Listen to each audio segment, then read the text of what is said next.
स्वागत है आप सभी का अमेजिंग ज्ञान पॉइंट स्टडी प्लेटफॉर्म पर।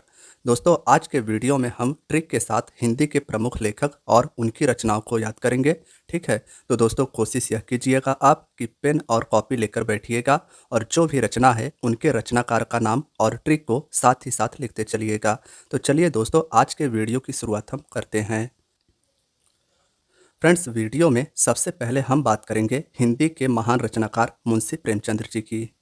दोस्तों, मुंशी प्रेमचंद्र जी के जीवन के बारे में थोड़ा सा जान लेते हैं, जिससे आप सभी को ब्रीफ आइडिया हो जाएगा कि मुंशी प्रेमचंद्र जी की रचनाएं किस प्रकार की होती थी।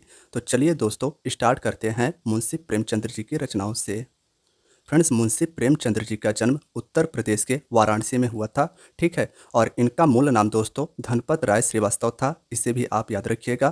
फ्रेंड्स, इनका जन्म वाराणसी उत्तर प्रदेश में 1880 में हुआ था और इनकी डेथ 1936 में हो गई थी। मुंशी प्रेमचंद्र जी को दोस्तों कलम का सिपाही और उपन्यास सम्राट कहा जाता था, यानी कि मुंशी प्रेमचंद्र जी कलम के सिपाही और उपन्यास सम्राट के नाम से प्रसिद्ध थे। फ्रेंड्स, मुंशी प्रेमचंद्र जी के बारे में एक एक बात आप नोट कर लेना, क्योंकि इनसे अधिकतर क्वेश्चंस एग्जाम में पूछे जाते हैं। अब फ्रेंड्स, हम बात करेंगे मुंशी प्रेमचंद्र जी की रचनाओं के बारे में। फ्रेंड्स, सबसे पहले हम सभी मुंशी प्रेमचंद्र जी के रचनाओं को देख लेते हैं कि कौन कौन सी इनकी रचनाएं हैं। फिर उसके बाद हम सभी ट्रिक के माध्यम से भी इनकी रचनाओं को याद करेंगे। फ्रेंड्स, सेवा सदन काफ़ी ज़्यादा इम्पॉर्टेंट है। यह मुंशी प्रेमचंद्र जी की रचना है, जिसे मुंशी प्रेमचंद्र जी का हिंदी में प्रकाशित होने वाला पहला उपन्यास कहा जाता है। यानी कि दोस्तों, हिंदी में प्रकाशित होने वाला मुंशी प्रेमचंद्र जी का पहला उपन्यास सेवा सदन था, इसे आप याद रखिएगा। गबन भी मुंशी प्रेमचंद्र जी की रचना है। गोदान और रंगभूमि, इन्हें भी आप याद रखिएगा। फ्रेंड्स, सेवा सदन, गबन, गोदान और रंगभूमि, ये सभी मुंशी प्रेमचंद्र जी की रचनाएं हैं।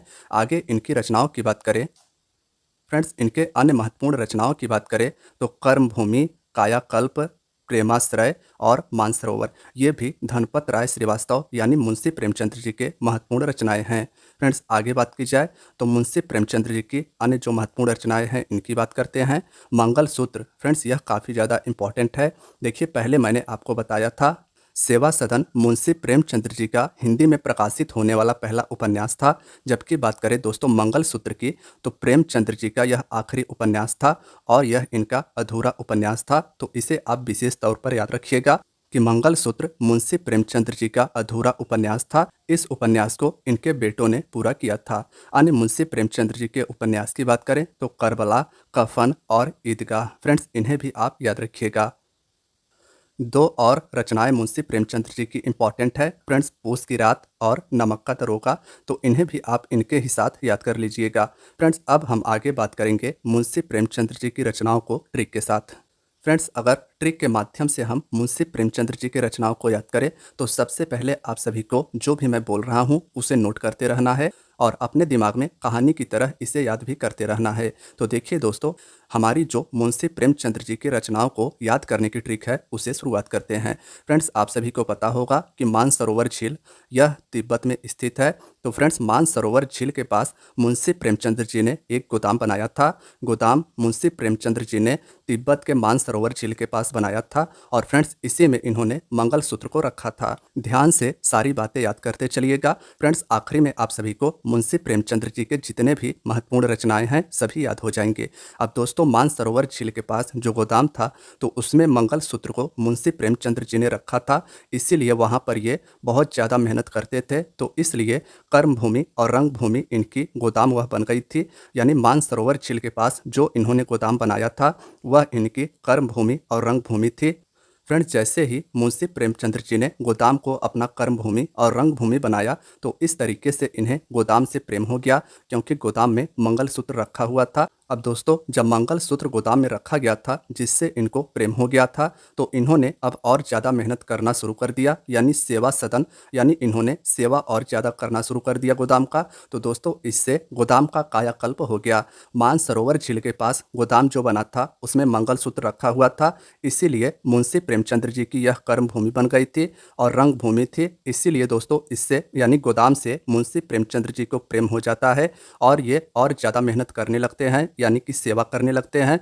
फिर गोदाम का कायाकल्प हो जाता है। लेकिन दोस्तों इसी बीच एक घटना घटती है कि मंगलसूत्र गोदाम से गायब हो जाता है, यानी कि मंगलसूत्र गोदाम से चोरी हो जाता है। फ्रेंड्स इससे होता है गबन।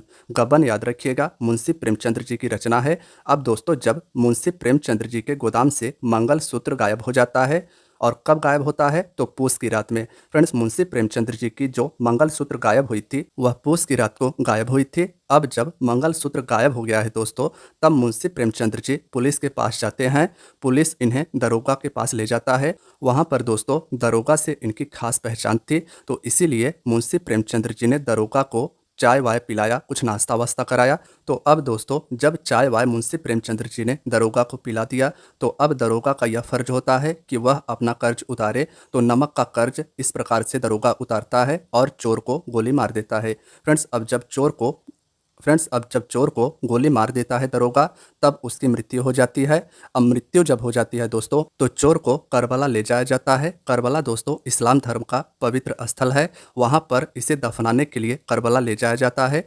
और करबला दोस्तों ईदगाह के पास थी, तो ईदगाह के पास करबला में चोर को दफनाया जाता है। अब दोस्तों जब चोर को दफनाया जाएगा, तब उसके लिए दोस्तों कफन की ज़रूरत होगी, तो इससे कफन हो जाता है।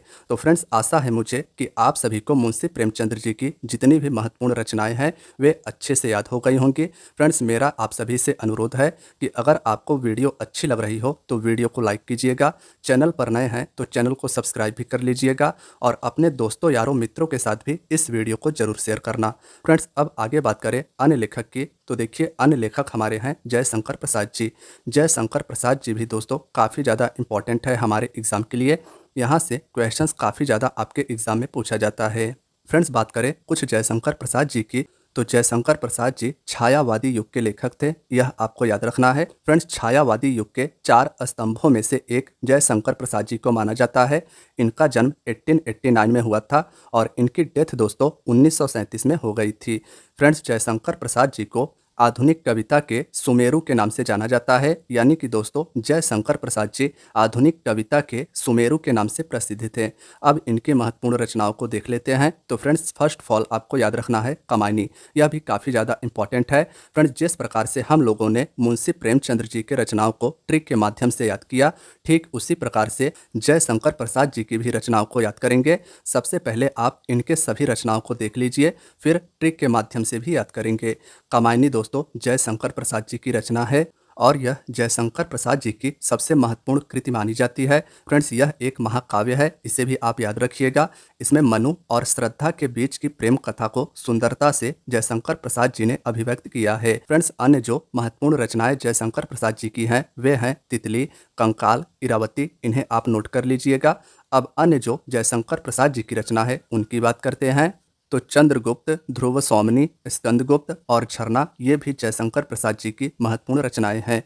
अन्य जो जयशंकर प्रसाद जी की महत्वपूर्ण रचनाएं हैं फ्रेंड्स उनकी बात करें तो आंसू इंपॉर्टेंट है, इसे आप याद रखिएगा। आकाशदीप, छाया और आंधी, आंधी, छाया, आकाशदीप, आंसू ये सभी जयशंकर प्रसाद जी की रचनाएं हैं। फ्रेंड्स जयशंकर प्रसाद जी की 3 और रचनाएं आप याद रखिएगा, इंद्रजाल, प्रेम प्रतीक और जन्मेजय का नागयज्ञ। फ्रेंड्स अब इसके बाद हम सभी ट्रिक के माध्यम से जयशंकर प्रसाद जी के रचनाओं को जानेंगे। तो दोस्तों अब हम सभी जयशंकर प्रसाद जी के रचनाओं को ट्रिक के माध्यम से याद कर लेते हैं। फ्रेंड्स जो राइटर जयशंकर प्रसाद जी हैं इनके रचनाओं को याद करने के लिए जो मैंने आप सभी को ट्रिक बनाया है उसे बता रहा हूं। तो देखिए दोस्तों, इरावती नाम की एक लड़की थी जिससे जयशंकर प्रसाद जी काफ़ी ज़्यादा प्रेम करते थे, यानी कि प्यार करते थे।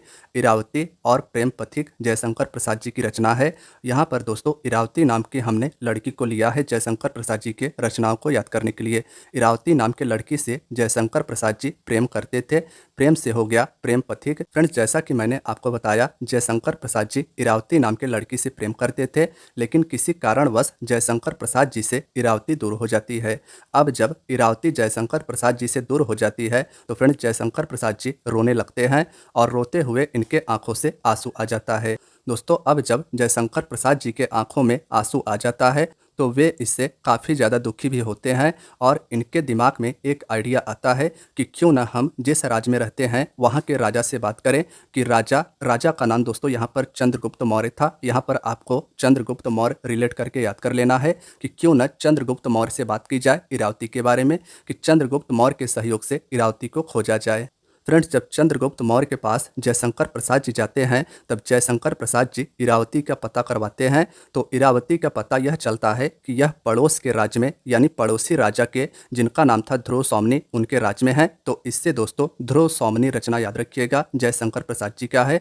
तो दोस्तों इन्हें चंद्रगुप्त मौर्य यह कहते हैं कि आप पड़ोस के राज्य जहाँ के राजा ध्रुव सौमनी हैं उनके राज्य में जाइए और वहाँ पर इरावती आपको मिल जाएगी। तो दोस्तों पड़ोस के राज्य में जयशंकर प्रसाद जी इरावती को खोजते हुए जाते हैं और किससे जाते हैं तो ट्रेन से। ट्रेन का नाम क्या था तो कमायनी।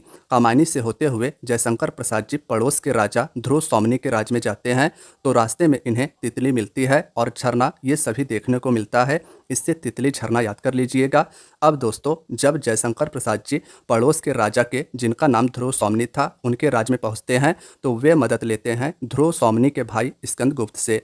फ्रेंड्स, ध्रुव सौमनी का भाई स्कंदगुप्त था और इसी से जयशंकर प्रसाद जी मदद मांगते हैं। अब दोस्तों जब स्कंदगुप्त को यह पता चलता है कि जयशंकर प्रसाद जी जिससे प्रेम करते थे उसका नाम है इरावती, तो वो भी लग जाते हैं उसे ढूंढने में।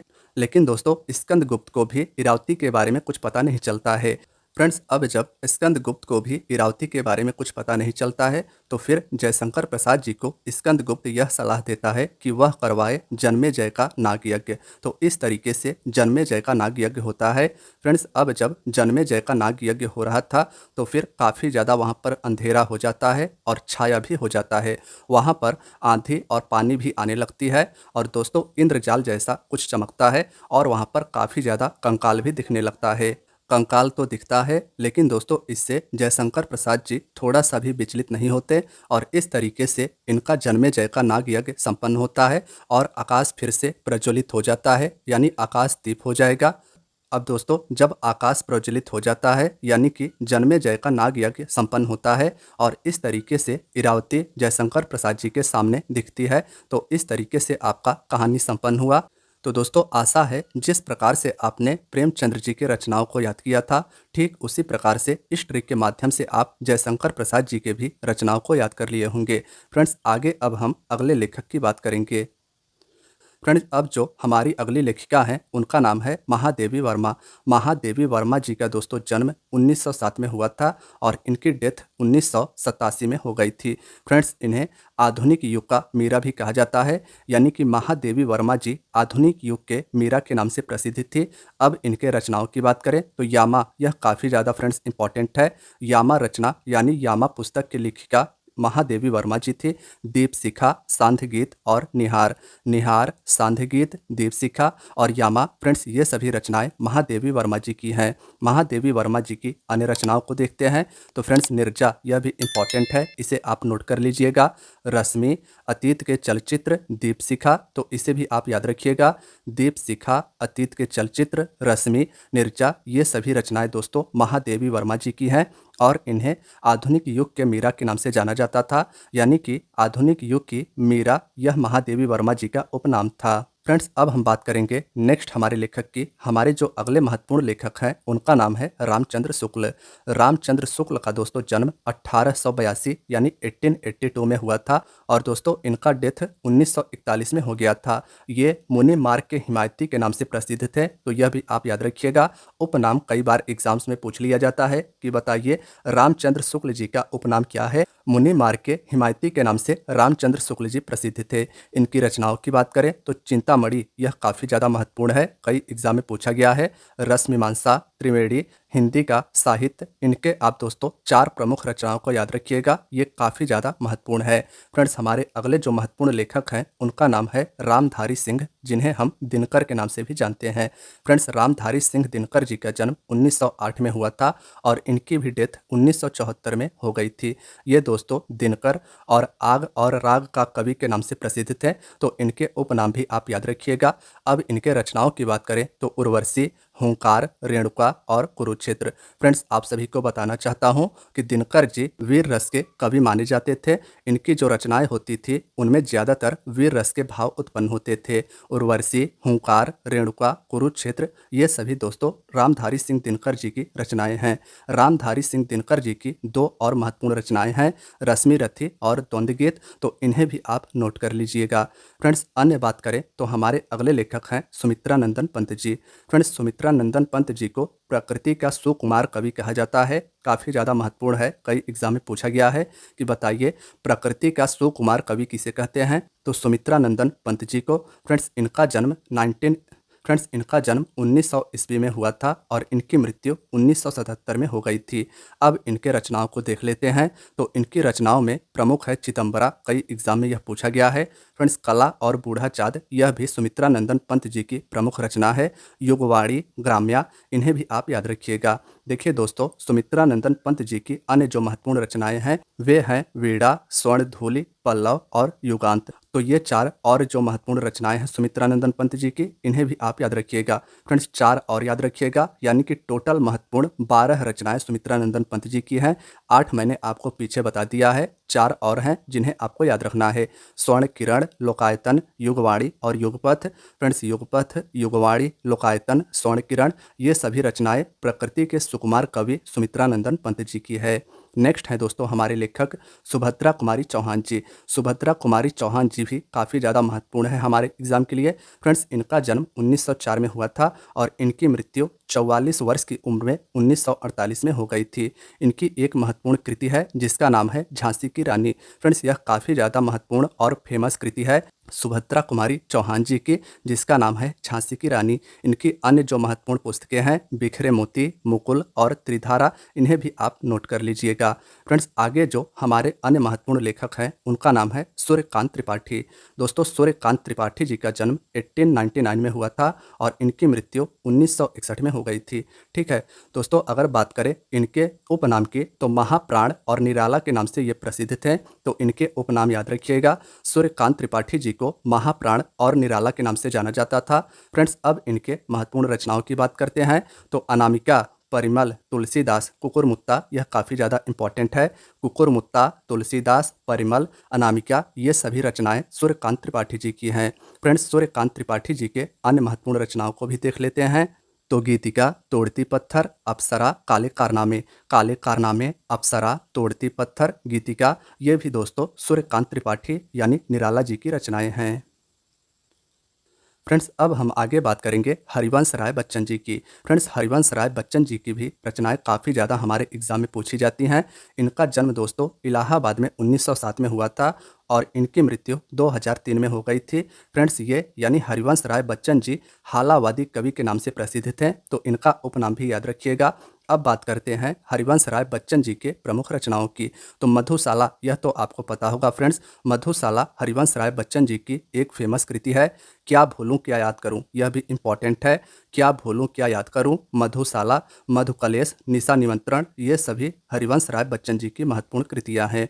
फ्रेंड्स, हरिवंश राय बच्चन जी की 4 और महत्वपूर्ण कृतियां हैं, खादी के फूल, बंगाल का काव्य, एकांक संगीत और तेरा हार। तो इन्हें भी आप याद रखिएगा। खादी के फूल, बंगाल का काव्य, एकांक संगीत और तेरा हार ये सभी हरिवंश राय बच्चन जी की कृतियां हैं।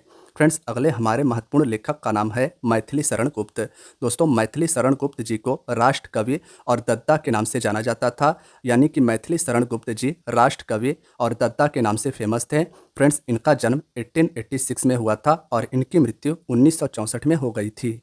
अब बात करें मैथिली शरण गुप्त जी के रचनाओं की तो फ्रेंड्स, यशोधरा यह काफ़ी ज़्यादा इंपॉर्टेंट है। भारत भारती, जयद्रथ, वध, पंचवटी ये सभी रचनाएं मैथिली शरण गुप्त जी की हैं। पंचवटी, जयद्रथ, वध, भारत भारती और यशोधरा ये सभी दोस्तों मैथिली शरण गुप्त जी की रचनाएं हैं। मैथिली शरण गुप्त जी की अन्य रचनाओं की बात करें तो साकेत, यह भी काफ़ी ज़्यादा प्रसिद्ध रचना है मैथिली शरण गुप्त जी का। द्वापर, किसान, जय भारत, किसान, द्वापर, साकेत इन्हें भी आप याद रखिएगा। फ्रेंड्स, हम बात करें अन्य लेखक की तो हमारे अन्य जो महत्वपूर्ण लेखक हैं उनका नाम है धर्मवीर भारती। फ्रेंड्स, धर्मवीर भारती जी का जन्म 1926 में हुआ था और इनकी मृत्यु 1997 में हो गई थी। फ्रेंड्स, इनके रचनाओं को देख लेते हैं तो अंधा युग, ठंडा लोहा, गुनाहों का देवता, कनुप्रिया, कनुप्रिया गुनाहों का देवता, ठंडा लोहा, अंधा युग। फ्रेंड्स ये सभी रचनाएं धर्मवीर भारती जी की हैं और कई बार ये रचनाएं एग्जाम्स में रिपीट हुई हैं, इन्हें आप जरूर याद रखिएगा। फ्रेंड्स धर्मवीर भारती जी के अन्य रचनाओं की बात करें तो 7 गीत वर्ष, सूरज का 7वां घोड़ा, यह भी इंपॉर्टेंट है। ठेले पर हिमालय, मुर्दों का गाँव, ये सभी रचनाएं दोस्तों धर्मवीर भारती जी की हैं। फ्रेंड्स हमारे जो अगले महत्वपूर्ण रचनाकार हैं उनका नाम है सूरदास जी। सूरदास जी का जन्म दोस्तों 1478 में हुआ था और इनकी मृत्यु 1583 में हो गई थी।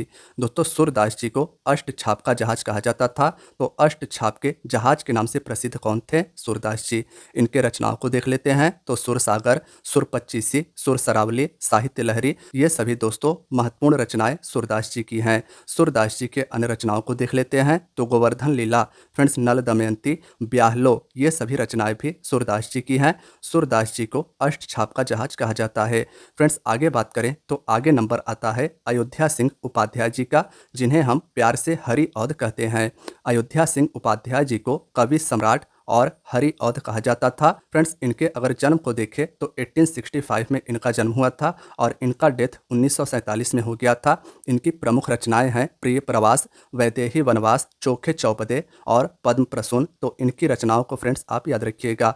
अयोध्या सिंह उपाध्याय जी की अन्य रचनाएं हैं रस कलश, अधखिला फूल, परिजात, रुक्मणी परिचय। फ्रेंड्स 8 रचनाएं आप सभी को अयोध्या सिंह उपाध्याय जी की भी याद रखनी है। आगे बात करें तो फ्रेंड्स अगले जो महत्वपूर्ण लेखक हैं उनका नाम है महावीर प्रसाद द्विवेदी जी। फ्रेंड्स इन्हें भाषा का डिक्टेटर कहा जाता है, यानी कि महावीर प्रसाद द्विवेदी जी भाषा के डिक्टेटर के नाम से प्रसिद्ध थे। फ्रेंड्स इनके रचनाओं को देख लेते हैं तो नय सिद्धि चरितम, काव्य मंजूषा, सुमन, अद्भुत आलाप, ये सभी रचनाएं दोस्तों महावीर प्रसाद द्विवेदी जी की हैं। इनका जन्म दोस्तों 1864 में हुआ था और इनकी मृत्यु 1938 में हो गई थी। फ्रेंड्स हमारे जो अगले महत्वपूर्ण रचनाकार हैं उनका नाम है हजारी प्रसाद द्विवेदी। हजारी प्रसाद द्विवेदी जी का जन्म 1907 में हुआ था और इनकी मृत्यु 1989 यानी 1979 में हो गई थी। इनकी रचनाओं को देख लेते हैं तो कुटज, कबीर, अशोक का फूल, विचार प्रवाह, यानी कि दोस्तों कुटज, कबीर, अशोक के फूल, विचार प्रवाह, ये सभी हजारी प्रसाद द्विवेदी जी की रचनाएं हैं और इन्हें आप याद रखिएगा। हजारी प्रसाद द्विवेदी जी के 3 और रचनाओं याद रखिएगा। आलोक प्रवाह, कल्पलता, यह काफ़ी ज़्यादा इंपॉर्टेंट है। हजारी प्रसाद द्विवेदी जी की रचना है चारु चंद्रलेख। तो फ्रेंड्स इनकी ये प्रमुख रचनाएं हैं, यानी हजारी प्रसाद द्विवेदी जी की ये प्रमुख रचनाएं हैं जिन्हें आपको याद करना है। नेक्स्ट फ्रेंड्स हमारे जो लेखक हैं उनका नाम है हरिशंकर परसाई। हरिशंकर परसाई जी का जन्म 1924 में हुआ था और इनकी मृत्यु 1995 में हो गई थी। उनके रचनाओं को देखें तो भूत के पांव पीछे, रानी नागफनी की कहानी, यह इंपॉर्टेंट है। तट की खोज, शिकायत मुझे भी है, ये सभी रचनाएं दोस्तों हरिशंकर परसाई जी की हैं। हरिशंकर परसाई जी की एक और रचना याद रखिएगा, विकलांग श्रद्धा का दौर, यह भी इंपॉर्टेंट है। यह रचना भी हरिशंकर परसाई जी की है। फ्रेंड्स हमारे जो अगले महत्वपूर्ण लेखक हैं उनका नाम है कबीरदास जी। फ्रेंड्स कबीरदास जी को वाणी का डिक्टेटर कहा जाता था, यानी कि कबीरदास जी वाणी के डिक्टेटर के नाम से प्रसिद्ध थे। इनकी रचनाएं भी काफ़ी ज़्यादा प्रसिद्ध हैं और इनसे क्वेश्चंस अक्सर एग्जाम में पूछे जाते हैं। रामायणी, सबद, साखी, बीजक, फ्रेंड्स बीजक याद रखिएगा, साखी, सबद, रामायणी, ये सभी रचनाएं कबीरदास जी की हैं। फ्रेंड्स अगले जो हमारे महत्वपूर्ण लेखक हैं उनका नाम है फणीश्वर नाथ रेणु। फणीश्वर नाथ को दोस्तों रेणु के उपनाम से जाना जाता था। इनका जन्म 1921 में हुआ था और इनकी मृत्यु 1977 में हो गई थी। इनके रचनाओं को देखें तो मैला आंचल, यह काफ़ी ज़्यादा इंपॉर्टेंट है। कितने चौराहे, परती परिकथा, जुलूस, फ्रेंड्स ये सभी रचनाएं फणीश्वर नाथ रेणु जी की हैं। फ्रेंड्स हमारे जो अगले महत्वपूर्ण लेखक हैं उनका नाम है चंदबर दाई। चंदबर दाई जी की एक प्रसिद्ध रचना है जिसका नाम है पृथ्वीराज रासो। चंदबर दाई दोस्तों पृथ्वीराज चौहान जी के मित्र थे और इनके द्वारा लिखी गई रचना है पृथ्वीराज रासो। दोस्तों चंदबर दाई की बात करें तो इनका जन्म 1149 में हुआ था और इनकी मृत्यु 1200 ईस्वी में हो गई थी। फ्रेंड्स हमारे अगले जो लेखक हैं उनका नाम है देवकी नंदन खत्री। देवकी नंदन खत्री जी का जन्म 1861 में हुआ था और इनकी मृत्यु 1913 में हो गई। फ्रेंड्स इनके रचनाओं को देख लेते हैं तो चंद्रकांता, कटोरा भर, भूतनाथ, कुसुम कुमारी, फ्रेंड्स ये सभी रचनाएं देवकी नंदन खत्री जी की हैं। इन्हें भी आप याद रखिएगा। फ्रेंड्स यहाँ पर चंद्रकांता, यह काफ़ी ज़्यादा इंपॉर्टेंट है। यह रचना देवकी नंदन खत्री जी की है। देवकीनंदन खत्री जी के अन्य रचनाओं के नाम को देखें तो काजर की कोठरी और गुप्त गोदना, फ्रेंड्स इन्हें भी आप याद रखिएगा। फ्रेंड्स हमारे जो अगले महत्वपूर्ण लेखक हैं वे काफ़ी ज़्यादा इंपॉर्टेंट है। इनका नाम है तुलसीदास। फ्रेंड्स तुलसीदास जी को कवि शिरोमणि कहा जाता था और ये मानस का हंस के नाम से भी प्रसिद्ध थे। इनका जन्म 1511 ईस्वी में हुआ था और इनकी मृत्यु 1623 ईस्वी में हो गई थी। इनके रचनाओं को देखें तो बरवय रामायण, फ्रेंड्स जानकी मंगल, रामलला नहचो, वैराग्य संपनी, वैराग्य संदीपनी, ये सभी रचनाएं दोस्तों गोस्वामी तुलसीदास जी की हैं। फ्रेंड्स गोस्वामी तुलसीदास जी की ज़्यादातर रचनाएं भगवान राम को समर्पित हैं, तो इससे आप सभी रिलेट करके इनके रचनाओं को याद कर सकते हैं। इनके महत्वपूर्ण अन्य रचनाओं को देखें तो रामाज्ञा प्रश्न, पार्वती मंगल, गीतावली, रामचरितमानस, फ्रेंड्स इन्हें भी आप याद रखिएगा। गोस्वामी तुलसीदास जी के दोस्तों 4 और रचना याद कर लीजिएगा। विनय पत्रिका, यह काफ़ी ज़्यादा इंपॉर्टेंट है। दोहावली, कवितावली और हनुमान चालीसा, तो ये भी रचनाएं दोस्तों गोस्वामी तुलसीदास जी की हैं। फ्रेंड्स अगले महत्वपूर्ण लेखक का नाम है मलिक मोहम्मद, जिन्हें हम जायसी भी कहते हैं। फ्रेंड्स मलिक मोहम्मद जी का उपनाम जायसी है। इनका जन्म 1477 में हुआ था और इनकी मृत्यु 1542 में हो गई थी। इनकी एक प्रसिद्ध रचना है जिसका नाम है पद्मावत। पद्मावत के रचनाकार मलिक मोहम्मद जायसी जी थे। अखरावट, आखिरी कलाम, कहरनामा, फ्रेंड्स ये सभी रचनाएं मलिक मोहम्मद जायसी जी की हैं।